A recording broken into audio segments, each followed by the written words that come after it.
Brett Jaffe from New Hampshire. I've known Brett for a long time. He started his MSP around the same time I did, the managed service provider practice. He's a small business owner, of course. MSP and SMB are rather synonymous. He sold his MSP to his partner. He's branched out into vendors. Into vendor solutions. He does auditing now with ConnectStrat. Great conversation on how small business uh, companies should run, and some ideas on how to create, if you have a partner, a prenuptial agreement that he talks about. Great discipline discussion on vendors working with small business owners or managed service providers as well. Uh, Great advice on overall strategy on both of those. But it's a great conversation with Brett, very knowledgeable, a very smart man. I've known him for a long time. He finds great pleasure in bringing structure to chaos for companies of all sizes through this journey. He's been in the Army for 20 years, started ROTC, but just a great conversation, great tidbits, great advice for not only managed service providers, but vendors working with them as well. Really enjoy the conversation with Brett. I think you will as well. Thanks for listening. Hi, I'm Joey Pinz. People ask me, how did I lose 130 pounds? The quick answer is always discipline. I started my business, wasn't paying attention to my health, was eating too much, drinking too much sweets. My daughter was born. Next thing I know, I'm pre-diabetic. I have hypertension. I knew something had to change. Discipline. I, like many of you, have faced many challenges in your career, in your family, in your life, in your faith. How did you attack them? How did you approach them? How did you solve them, hopefully? It all had to have some degree of discipline. I'm also asked, how did you found and start a tech business that lasted over 25 years? Discipline. I was committed to it, enjoyed technology, didn't enjoy some aspects of it, but knew it was necessary. Discipline. Our podcast mission: how do we use discipline to better ourselves and society? Join me, please, as I talk to interesting people and discuss how they use discipline in their family and their passion and their careers, and how it helped them. Our podcast vision: growth through learning from others. Joey Pinz Discipline Conversations. It'll be light and serious. Join us, please. Thank you for consideration. Brett, I really appreciate you doing this and your time today. I've known you for a long time. Is it a good time to be an MSP? Is it a good time to be an MSP? I know. Ask me that again in a while. So I've been in the space for a long time, as you know, and God, I started back in mid '90s, I think, before I sold in 2012. It's a really great business and a really crazy business at the same time. I think the best thing about it is that it's constantly evolving. So it's not like you're stagnant like an HVAC company where there are certain ones that just get bigger and bigger and have figured things out, and other ones kind of come and go as part of that. I think in this industry, the nice thing about it is there is no shortage of change and opportunity. So as long as you're able to adapt with the change, I don't see this industry going anywhere. Yeah, ever since I started around the same time as you in mid '90s, and ever since then, it was always, it's going to turn into it's going to get commoditized. Yeah. Yeah, Dell's going to come take up our client. And by the way, it's like between the hairline and the gray, I think we're both showing our although I think that started about 5 years in, right? Yeah, it is. The gray came early for me too. Yeah, yeah, absolutely. So you were such a fascinating. Your ROTC. You started your business pretty much out of college there in the Northeast. Yeah, so I started. I actually met my business partner at the time. I was still in college, and I started off, God, teaching DOS and Windows, I think, to his clients. He was selling clone computers, and we started doing networking without knowing anything what we were doing. So we started getting into the quote unquote managed services space before it even had a name. As part of that. I went through college as a biology major. So I Hmm. went through on an ROTC scholarship, went into the Army afterwards. I actually stayed in for 22 years Wow. before I got out. And really didn't know. I was pre med. So getting into the IT space was really interesting. And it really grew and developed. So we had grown it pretty consistently year after year. And before you know it, 20 years in, the opportunity presented itself to make an exit and jumped on it. Yeah, for those who listening, back then in the 90s, you would actually take courses on how to use your computer. Yeah, it's a reminds me of an old. God, I'm trying to remember it's the Kaseya first Kaseya conference. Maybe it was one conference where they had Guy Kawasaki was the keynote, Huh. and I remember him telling us about the invention and how he was doing marketing for Apple, and they didn't have any software at the time. They had a device without software, and it kind of felt like that back in the early '90s. And Wow. even watching TV the other day, they were showing like the old software on the shelves. Do you remember going into Micro Center and those big Yes. stores? They had rows and rows of software that you buy. But even before that, yeah, there wasn't a lot. People were buying computers because they felt they had to, and everything else was sold as kind of like an add-on. Yeah, because the software was on discs and eventually CDs. That's how it was distributed. So you'd go to a store and buy software. Yeah, you would install Windows from 478 floppy disks. That's right. I remember Microsoft Office was like 15 or 16 of those 3.5 inch size discs. It was very different time. So, what brain damage did occur to you to make you start a business? What's that book that talks about that? I think starting the business was almost accidental, and staying Mm, in was more intentional. So it's part of going to school, and I don't know who that is 18, 19, 20 years old knows what they want to do. My older daughter's a freshman in college. She has no clue right. and I'm looking back and I didn't really have any idea. So I think when you start to get into a position where it really is, you kind of write your own future with that. It's part of it is really exciting. Part of it is really scary. Knowing that if you're not selling anything, you're not paying the bills. And on the other Hmm. hand, you have full control over what time you get up in the morning, how much you work, and having that direct outcome. It benefits some people like the comfort and the safety, and those of us with brain damage, I think, thrive on the opportunity and the unknown. Yeah, it's true. And so, why did you sell? Uh, Short answer: the best advice I ever got was partnerships should come in odd numbers, and three is too many. Hmm. So it's we actually had a very successful MSP. We were doing close to $6 million in revenue, and you have some challenges. I had a business partner at the time, and we both had drastically different visions for what we wanted out of the company. And at that point, it just made a lot of sense for one of us to go a different direction. And so that's really what happened. It wasn't, anything major. It was just it became time to make the decision that either I bought him out or he bought me out. He had a few relatives working for us who were great employees. And so it might have been kind of awkward if he left and his relatives still worked there. So I made the Hmm. decision to go a different direction, um, and stayed in the entrepreneur space and started another business. So I didn't realize that your partner bought you out. I thought another company bought you guys. Very interesting. um, So out of the MSP, I sold my MSP to my business partner. I did sell we had a computer forensics practice that got sold, an electronic discovery business, and then I built a cloud company that I did sell to another organization. So there was four things that were either in play or starting to be in play at that time.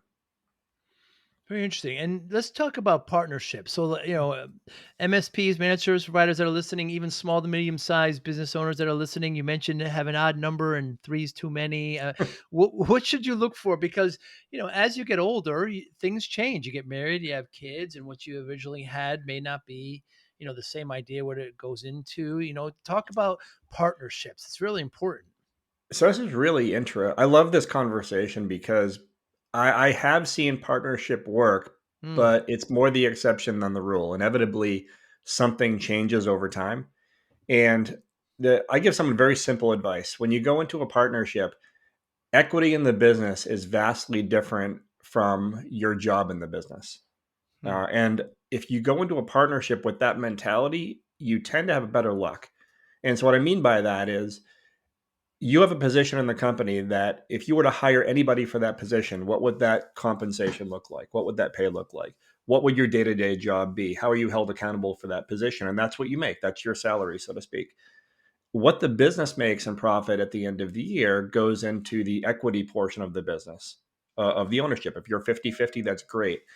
If you go in with that mentality, it makes it a lot Hmm. easier for a partner who doesn't want to work as much as the other one to basically not have a job, and they could still have equity in the company, but they don't get a salary. So I think the strain that happens on a lot of partnerships is equal compensation for unequal work, and that starts to really strain companies of who's the one taking the calls nights and weekends versus who's showing up at 11 o'clock every day and being on the golf course in the afternoon. The second piece of it is having a defined exit strategy. What does that buy sell look like?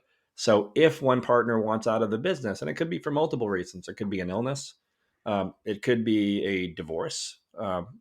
That does a spouse now own part of that? Having very clear plans of what an exit would look like should it come to that. So it's like a business prenup, I guess. Hmm.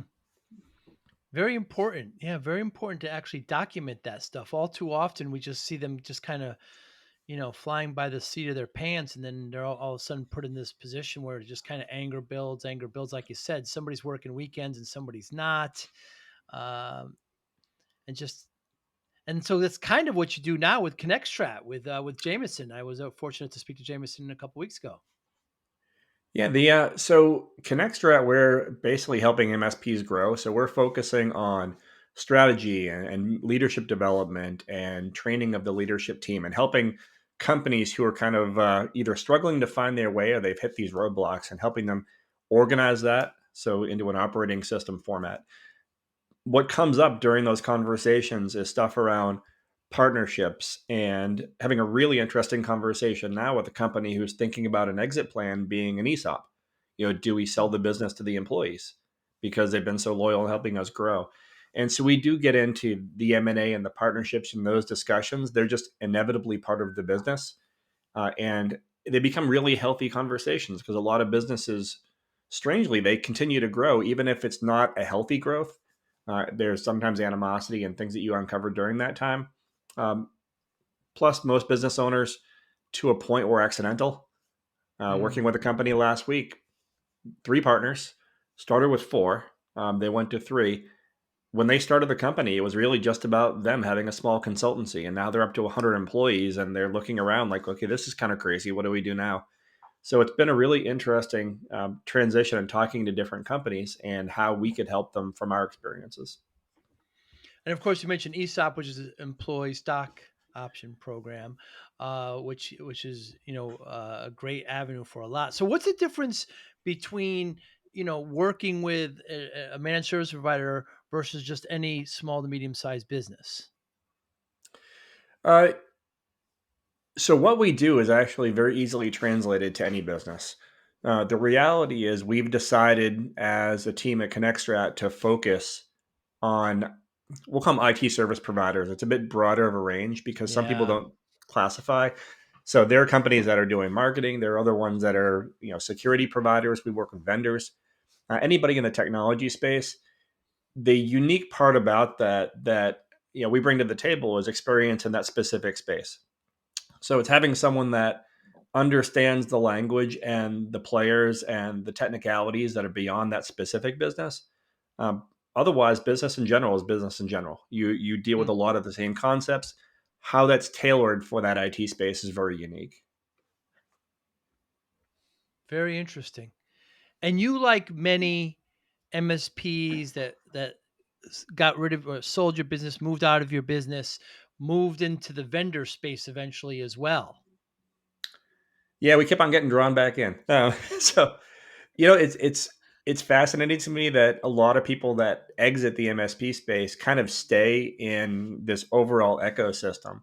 And I Mm. think part of it is the security of what we know, but part of it is also you have a really interesting perspective as an MSP, doing work for vendors. And so I've done stuff both for myself on a vendor side and also for other companies. And you bring a different conversation to the mix, but you also learn a lot about the why behind vendors. And it's super interesting how a lot of MSPs treat vendors as the enemy, but the reality is Hmm. that most of these vendors wouldn't be in business without the MSP. And this whole channel ecosystem and being able to grow your company because of the MSP, think about it. They're aggressive and pushy sometimes because they have to be, because if the MSP is not selling, they're not selling. So what's the alternative? The alternative is they go direct to your client, but then if you do that, then the MSP doesn't want to work with you anyway. That's And right. so it's this really interesting, dichotomy here in terms of, the vendor's the enemy because we're getting sales calls all the time. But on the other hand, if we're not selling their product, they're not making money. And so they have to have this piece in between. What a lot of vendors are starting to learn is that it's not just about adding MSPs, it's about helping MSPs succeed. Hmm. And you and I have seen this, right? When we were back in the technology conferences, we're all about the tech. And they started to develop into all about the business because even the vendors, the big ones and small ones, have realized that it's about the training, it's about helping the MSPs become better business people that will benefit them indirectly. So that's been a really fun thing to watch over the years, and I think that's one thing that we bring to the table working in that side. Yeah, because we both know, Brett. I mean, there's been some really bad stories about vendors going after, MSPs clients uh and so there's a lot of hesitation with the MSPs, especially when they start asking the wrong questions. You go to a trade show and they start asking about the MSP's clients, and the MSP's like, "Hey, my clients are none of your business." You know what I mean? So they actually get a little, defensive. You just worry about me, and I'll bring your stuff to my client. I mean, is that the right attitude? What's the expression? A few bad apples. I'm sure Right. there have been a handful of vendors that have done that. I won't mention any on the podcast because I don't want to be blacklisted by him, but everyone knows who they are. I've mentioned it. There are a very, very small group who have Yeah. possibly done that, but the reality is that you know the vendors aren't. They really aren't the enemy. In fact, I'd argue that MSPs almost have a responsibility of taking these products and bring them to their clients because it's really part of the solution stack. And if you go in with kind of a stiff arm and try to run the ball yourself, you really don't let your clients take advantage of all the possibilities that are out there to help them. Vendors don't operate in a vacuum. They're not creating products just because, hey, let's create something that'll make money, even though it has no end application. They're really trying to fill in voids in the market or do something better. So, yeah, is there an ultimate? I mean, there's some kind of a non altruistic goal about developing a business, but the business doesn't just happen. Um, More of a partnership, I think, is required. And when Mm. MSPs embrace that, I think they're going to find that the vendors are very receptive to helping them. They'll help them close deals. They'll help them with training. They just need to know a bit more of what they're missing. So I'm a bit biased being on both. I've seen it from both perspectives, and I've been frustrated by the incessant phone calls. But on the other hand, I've been on the vendor side, and I've seen that people are so hesitant about embracing a new technology because they think that the vendor's going in with this mindset of I'm just want your money and I don't care about you. And Mm. when we solve that, I think it works out really well. Are most MSPs overtooled? Um, I don't know if they're overtooled. I don't want to say they're overtooled. I think that there are a number of MSPs, and I say me included, that we're attracted by shiny objects. Mm. And sometimes it's just another hammer. And if you learn how to take the hammer you have, if you find a solution that works, solution jumping back and forth only costs you time and energy. Yeah. So having the experience of hearing some of the vendor roadmaps and hearing how, it's not just about, is this security platform better than this security platform?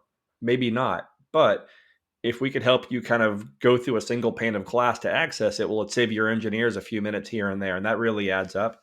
So right now we're dealing with efficiency. Yes, there's a ton of tools that are out there, but the more efficient you could operate, I think the more successful you're going to be. Did I answer your question, or was I like the political answer? It's a little of both, but I mean, I we were both in, peer groups, and I just remember, just a lot of my peers just saying, "I have this tool and that tool. I mean, do you ever use it?" And seeing what they spend on that, and you're right, the shiny object syndrome Yeah. is a So significant the one. most expensive software is the one you don't use. I'll just put it Yeah, that way. So, yeah. yeah, it's part of what you go through. In fact, one thing that I'll go through financially, every year is have my MSP clients. So look at everything you're paying for, and if you're not using it, why are you still paying for it? Mm. So yeah, I think some people are in a habit of just buying anything that's out there and not using it. But if you're able to leverage it, you're able to make money on it. Does it make you more efficient? Does it make you money? Does it help your client? If you could answer those yes across the board, by all means, keep it. If it's just sitting there because you bought it and got a great deal, but you haven't deployed it yet, and I've seen that a number of times, just throwing money out the window. God, I just had a great idea. I don't know whoever's listening, but how many times in life does it bleed over and you buy a subscription for something that you read once and never do it again, never follow it up, or buy some subscription that you're paying for and never use it. And there's companies out there that'll go through that and remind you what you have. Make one for the MSP industry. Put all your tools in this one tool to see exactly what you're spending, how much you track it on, and see if it's worth it. Look at that. Now that you shared that, someone's going to come up with it probably I after hope this so. call's over. I hope so. Yeah. Yeah. I use one for my personal life. It goes through my American Express and sees, what I pay for, and gives me reminders as to, yeah, it's very, very interesting. So what other than this $1 billion idea we just came up with for somebody, what other advice can you, let's start, we're talking about vendors. I mean, what can vendors do better to help MSPs to help themselves? So it's actually very timely. You called. I read something this morning. I try to not get on social media too much because I Mm, think a lot of companies get drawn into the weeds of the tech and not the business piece. But there was a very good point brought up in one of the posts that I read this morning that a lot of vendors missed the mark a bit, and they're trying to teach MSPs how to sell and use their product. mm, And perhaps being a bit more open, how about teaching MSPs how to sell and use or do something in general? mm, And so instead of here's a security product, let me show how to use our product and how to sell our product. It's hey, here are some of the things you should do as an MSP to build your security practice. Here are things that you probably should do internally and probably some things you shouldn't. I mean, let's be fair, not every MSP needs or should be a security provider. There's a lot of risk involved. But here are the pieces you should be looking at. Oh, by the way, here's one of the ones that we fulfill as part of that. Taking probably a broader based approach to training and going back to what we talked about earlier, how do we help MSPs become better business people? Because mm. the better business people they are, the more they understand how a certain solution works within their client, why the client should be buying it, not whether they should buy the product, but why this is important to their business. Naturally, the more they're going to sell. It's a less direct approach to that, but it pays dividends in the long run. Yeah, I think that's well said. How often, while you were talking, I wrote value versus features. So many times we see the vendors just have a white paper and feature, feature, feature, feature, feature. What's the value of it? That's what's more important. And sometimes you have these very large vendors with real mature sales process. For example, like a lead comes in and like a sales development rep and SDR takes over, then an account executive takes over, and then account manager they have this process. Why not share that process with MSPs? Hey, here's a sales process on how we do it. Now, does it directly affect their product? Not directly, but you're helping the MSP just in sales process and how they're not saying how this is how you should do it, this is how we do it, maybe it can help you. Will it help in the long term because you're giving some information? The MSP will remember that, hey, they're doing this unselfishly, I'm not, and I'll just learn from it and maybe use them further down the road. It's a combination, right? The MSPs are hiring people that have, the very large vendors are hiring sales reps that have like a niche in one of the products that they sell. They're Mm, not necessarily former MSPs, They're product salespeople, and they're pushing product. That's what they know how to do. Hmm. But part of their marketing and part of the overall strategy from an education standpoint is super important. I mean, look at sales in general. People don't buy because you have a shiny object. People buy because they have a problem. And the adage in sales is no problem, no sale.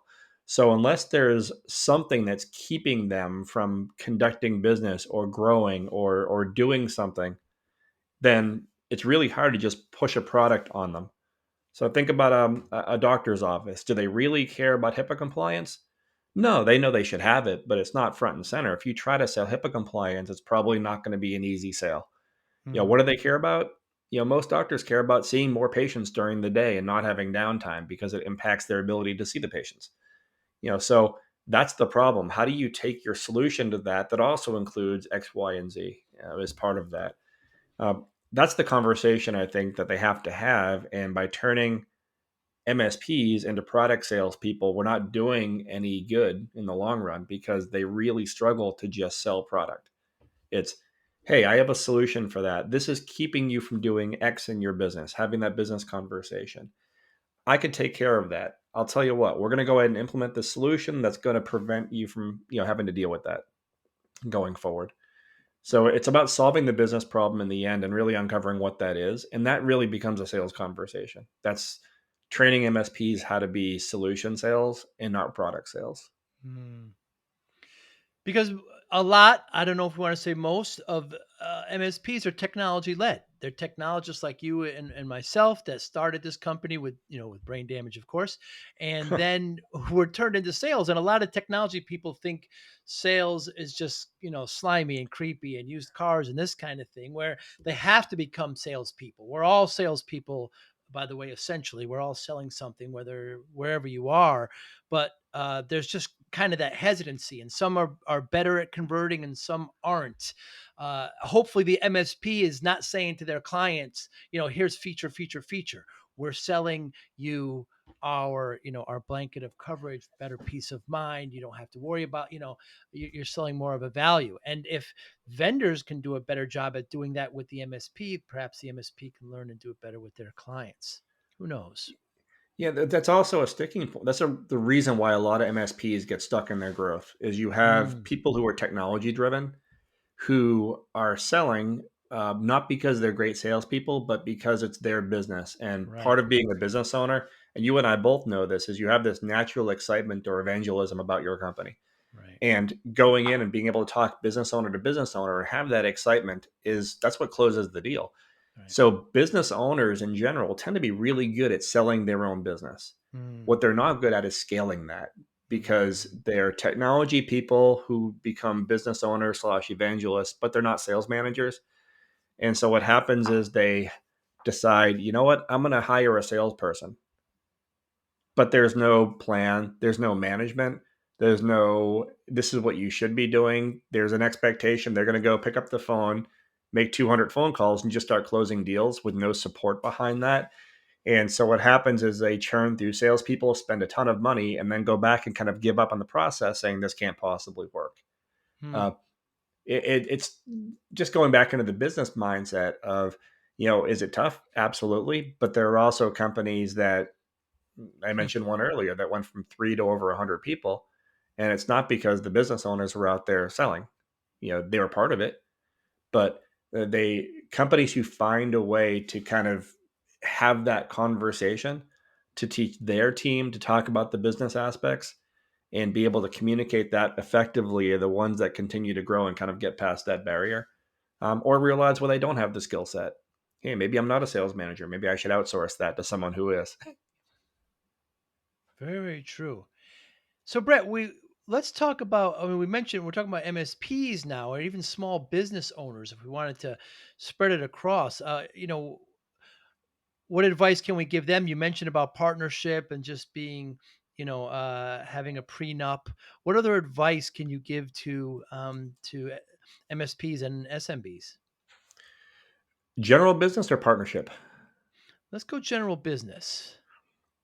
General business growth is all about having a system in place to execute purposefully And so we had a type of planning. I mentioned I had spent 22 years in the Army, and the military Mm, has this strategy. They call it back planning.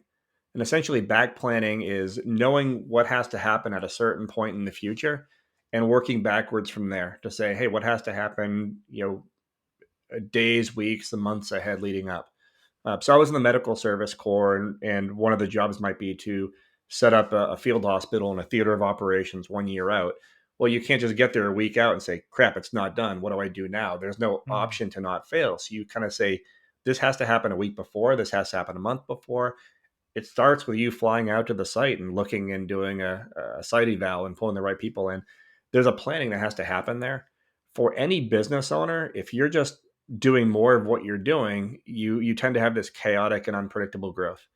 And we can't just tackle one piece of it. We can't say you're not doing enough marketing, you're not doing sales, you're not charging enough. Because there's 5,000 components. mm, What it is figuring out what you personally, as a business owner, want from the business. Do you want to build a $20 million company? Do you want to sell? Do you want to build something to bring down to your kids? Do you want to create an ESOP and be able to hand off to your employees? What is that kind of long term piece? What does that look like? And then you start working backwards from there and build an execution strategy around that.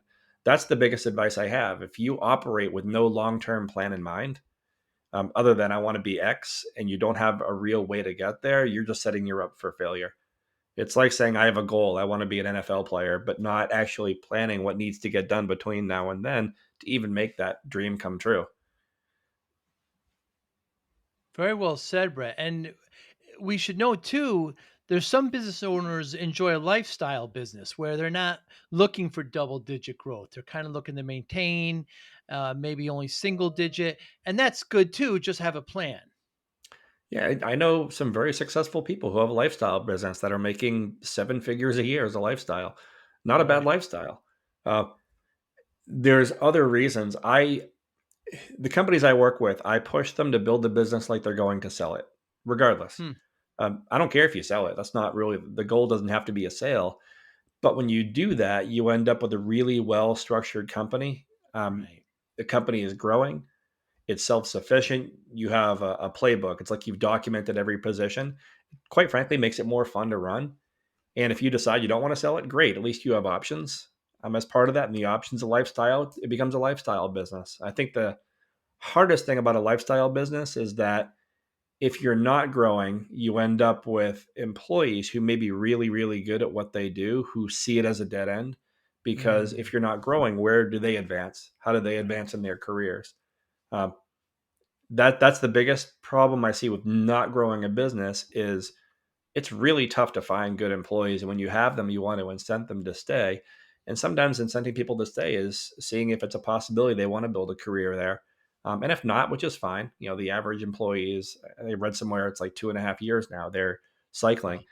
Wow. We'll build your business so they're not as difficult to replace. If you do have to replace them, and understand people are always going to make a decision of what's in their best interest, and you can't take it personally. Yeah, we should talk about employees. It's so essential. I've had many and I've had, mostly great, really good to great. And I've had a couple of, you mentioned before, bad apples and how to deal with that. A lot of business owners aren't equipped for that. And you also mentioned hiring family, there's pros and cons there. But yeah, employees is a whole, another area of just discipline needed. Yeah, that's definitely a whole big conversation. One thing we try to do a lot of is leadership development for the managers within a company.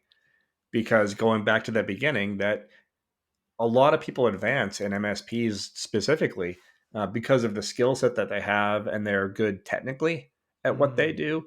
That does not mean they have the skill set to manage other people.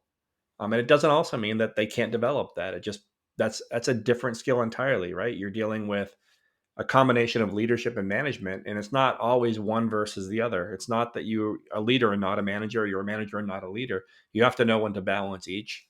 You have to know how to deal with your people, how to motivate them, how to incent them, how to handle unique situations, because everyone is different. You can't manage everyone the same way. People have different styles, they receive information differently. uh, mm. like you said, you can get really good. And I look back over the years of a lot of the people that I've had that um, have left, even my employees who left, and I personally know that I probably failed them at one point in time, and all you can do is get better. Right. Yeah, I can safely say the same thing too. A certain segment of the employees that left my organization, it was my fault. I didn't manage them properly. Just finding what somebody's motivation is really important, because some are not just motivated by money. By the way, some are motivated by, by accolades, by pats on the back, by rewards, by achievement, by recognition. There's just so many different ways, and knowing that is a really, really, really, really helps in managing them. And just talking about management versus leadership, it's always an issue that I bring up with business coaches. And I know a lot of managers who thought they were leaders, and I know a lot of leaders who think they're leaders but are managers. You want to talk about that at all? I don't know if there's one versus the other. There's definitely some positions in life where it's one or the other. You're a leader or a manager. Mm, Generally, the higher up you go on the food chain, so to speak, is more leadership than management. So mm, management is largely around uh, holding people accountable, making sure that people are trained accordingly, handling the day to day. And when you get into leadership, it's more around talking about career pathing and giving opportunities that are available. You had mentioned peer groups in the past, and I still have certain things that stick in my head from peer groups. One of them is that it's not your job to make people successful. Your job is to give them the tools they need to be successful. mm. It's up to them to be successful. The other bit of advice is you get to be cheaper, a pain in the ass, but not both. So try to take both those into consideration. Yeah. Oh God, I wonder which one I fall in, depending on the circumstance. On the podcast, we talk a lot about discipline, right? You know me for a long time. I lost a lot of weight. People ask me how I did it. I always say just discipline. I mean, how do you consider yourself now? You've got you've been in the military. You own businesses. You've owned businesses. Your partnerships. Do you consider yourself a disciplined person? Uh, so short answer is yes, but everyone has discipline in different areas. Uh, some people see discipline as, hey, I'm at the office at 5 a.m. and I'm there 40 hours a week. I tend to be a typical business owner that I could squirrel off in 50 different directions very easily. Mm, There's always so much to do, and my mind's going a mile a minute. So to me, discipline takes on different forms. So I looked at discipline when I was getting out of shape and I wanted to get into long distance racing. To me, I couldn't just go and say, I'm going to go run 10 miles today. To me, it was about what is the goal I'm trying to get to? And going back to that business mentality, that process, what do I have to do tomorrow and next week and the week after? So if that's discipline, then the answer is yes. If the discipline is getting to the office at 5 a.m., no, I'm not a morning person. I'm much more effective working in bursts and being able to just sit down and focus on something for a block of time. And the reality is, even human nature, 90 minutes, anything over 90, you start to space off in different directions. So you give yourself these chunks of time to work. Um, I schedule it, everything. I schedule. I'll schedule a workout. I will schedule stuff that if it's on my calendar, I'll do it. If it's not, I wow. could fill every gap with garbage. Hmm. Wow. So that's very interesting. You schedule your workouts. Very interesting. That way you won't miss them. If it's on my calendar, I'll do it. If it's not, and I'm sure every business owner that listens to your podcast is probably in the same boat. If you have a gap Yeah, on your calendar, I will guarantee something will find a way to occupy that gap. that's And it right. might That's not be right. the most important thing of the day. So being Hmm. able to prioritize and schedule your priorities is super important. So is that discipline? Yes, but that's just my style. That's how I work best. Everyone works differently, and you have to find out what works, for you. But yeah, scheduling out your priorities by all means. There's a great, chart around that of looking at things that are what's urgent, what's important. Hmm. A doctor's appointment, that's pretty urgent. Is it important? Well, if it's not, mission critical, no. So you schedule it. If it's super important, It's the I believe they call it the Stephen Covey time management matrix. Uh, Yeah, I know who he is. I'm gonna look it up. I'm not sure if I saw it before. And do you journal or meditate, Brett? uh, I've tried. I'm not a journaling person. I've tried. Someone said that they find it super helpful to journal. Yeah. What I will do is I will take blocks of time every week where, and sometimes it's during a workout, where you just brainstorm. It's like you get out of the office, get away from your computer, even get away from technology if you can, and go get a coffee, do something, uh, find whatever that interval is, and find time to figure out, what should I be working on? What are some things we can do in business? It's kind of like your self-reflecting brainstorming time. I guess it's kind of like journaling to me. It's just a bunch of notes I'll take down. I probably am not as religious about doing that. I know some people are very, Sunday night from 6 to 8. This is my time. Right. I try to do it once a week and just get out and take time to myself and block off, an hour and a half, 2 hours. Um, I don't care if it's a weekend or during the week. It's probably more effective if you schedule it because then you'll follow it more regularly. But it's hard to happen right now with, we travel as well quite a bit, and sometimes travel throws off your weekly schedule. Yeah, I was gonna say because if you meditate and journal, it's probably something you do most days. But I'm wondering now to force myself to do it. Perhaps I will just throw it in my calendar. Try it for a couple of weeks to see if that works. Yeah, some people are super good at the Right. scheduling and journaling. I've never found that. Um, I don't know about you. I get like the weirdest like business ideas come to me in the morning when I'm taking a shower, and I'm Mm. like, I gotta get one of those whiteboards they put in the shower. You can just take notes as part of Yeah, that. You're in there. I'm like, I have this great idea. Then 5 minutes later, you forget about it. It's kind of like having a dream, and you wake up and you remember it for 5 minutes. Uh, it's true. just I being able to noticed. put that down.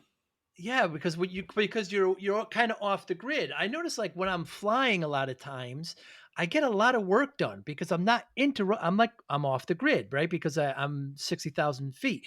I sometimes I force myself to go to a coffee shop and like leave my phone in the car and just have a pad and pen and just kind of see what comes up. It's almost forcing a little bit, but at least you're not interrupted, and you could just kind of just kind of wander off and try to see, see what comes there. And because to reduce the noise, sometimes ideas come up. I don't know. There's something to that, I think. Yeah, there is when you have time to yourself to reflect. Yeah. You do end up with the things that just sometimes pop into your head. You're like, wow, that's actually a really good idea, and I want to forget Right. about that. And having some kind of a parking lot or place you store that, it's great to be able to refer back to it. So if it's journaling, if it's just jotting notes down, but um, I personally at some point like to get them electronic. I might look at my notes, say, yeah, that's a good idea. That's not such a good idea, and I'll throw them in a kind of a holding area of a to do Mm. list.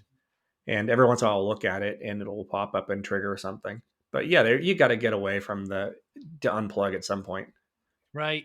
Right. Just for sanity's sake, and that's why I like some people like to run, or swim because you're off the grid, and it's just kind of, I like to golf, I turn my phone off, and it's just a way to separate a little bit. So Brett Jaffe, what motivates you? What motivates? So I got into it's. They say you sometimes find your passion later in life, Yeah. and at first I was pre med. I thought that was it. That wasn't it. Quite frankly, running my MSP, I don't know if running the MSP specifically was my passion as much. I think it's the fun of building a business. Hmm. And there's something that when you see businesses like go from this chaotic mess sometimes and kind of have this consistent growth, it's fun to be able to live vicariously through that and see and help other companies do the same. So yeah, the best thing that happens is after we come back out of a meeting and they say, hey, you know what, that was the best meeting we've had in 4 years, from what we got accomplished. And there's something really positive about that. That when you say, "Yo, what is your niche? What do you like to do?" And that's what you do. So that's kind of what we do from a consulting standpoint. It's what motivates me. Obviously, I have a lot of things around family and being able to, at some point make my own hours. I block off pretty significant blocks of time to work with people, but that's it. You got to do what you love, Hmm. and if you don't, why are you doing it? It's the first conversation I'll have with every business owner. Let's do a one-on-one. Let's just spend a half a day and, what do you want? What do you want out of your company? What are you trying to get? And sometimes they don't know. They just kind of accidentally built this business and it's affecting their life, and they're not home for their kids at their sporting events, and a lot of things kind of get in the way. And figuring out how to design your life around what you want to do, you can do anything as a business owner. That's probably the thing that attracts me the most to it, is you're in control of your destiny. You decide how much time you spend there, what you work on, when you want to take off. Um, that's what motivates me. Helping other people do the same. Good for you. Good for you. And there's certain harmony in organizing the unstructured. I can definitely see that. Yeah, you haven't seen my desk. So Yeah, mine either, actually. But even in this kind of mess, there's still some logic to it. I feel anyway, it's a and chaotic so logic. Exactly. that's right. How do you measure success? It's different for everybody. Success is ultimately getting what you want. From a business standpoint, it's getting what you want. Whether that's money, whether that's more time with your family, whether that's having a company that runs itself without you there. I think I define it differently from what everyone else may define it as. So it's essentially it's getting what you want. It's being able to, you know, not live to work, but work to live, and having some kind of balance between life and work. People Mm, say work life balance. I know people that absolutely love to go to the office every day and spend 12 hours there. And there's absolutely nothing wrong with that if that's what they right. want. So, my measure of success is helping people get to that point. Not where they work 12 hours, but to get to what they want to do, Whatever it may be. Sure, when I whatever it started may my be. business, yeah, when I started my business, I worked that much. So did you, and I loved it, by the way. But I didn't have kids. I didn't have a wife. I didn't have a mortgage. Just priorities change, and uh, and you got to move along with them. Brett Jaffe, thank you so much for your time today. Really great conversation on Thanks, Joe. discipline, on small businesses, on MSPs, on vendors. Really enjoy your insight. How can we get in touch with you if we want to get in touch with you, Brett? Email is probably the best way. So it's Brett with two T's at ConnectStrat.com. So Connect Strategy is kind of what it stands for. Very good. I'll put that in the show notes. Thank you again so much for your time today. Enjoy New Hampshire, and I look forward to seeing you at the next event. Thanks, Joe. It was great to see you. Be well. Bye. Take care. Thank you for listening and or viewing Joey Pin's Discipline Conversations. Please share this episode with one or two of your friends who you think may benefit from the episode. Our website, www.joeypins.com. There you'll find lots of resources and you could join our mailing list. Please follow us on all our social media, Instagram, Twitter, and Facebook. Podcast information, the video version of our podcast is on YouTube. Please subscribe. Audio is on all major podcasting platforms. Please follow them. And if you like it, please consider giving 5-star rating. Would really appreciate that. Would you like to financially support the podcast? You can go to our Patreon site. Consider $5, $10, or $20 a month. There's all kind of plans that we have there. There's like a one-time payment. What is this podcast episode worth to you? $25, $50, $100, $500, $1,000, $5,000. You be the judge. You can go to our PayPal account to do that as well. Thank you again for listening or watching Joey Pin's Discipline Conversations.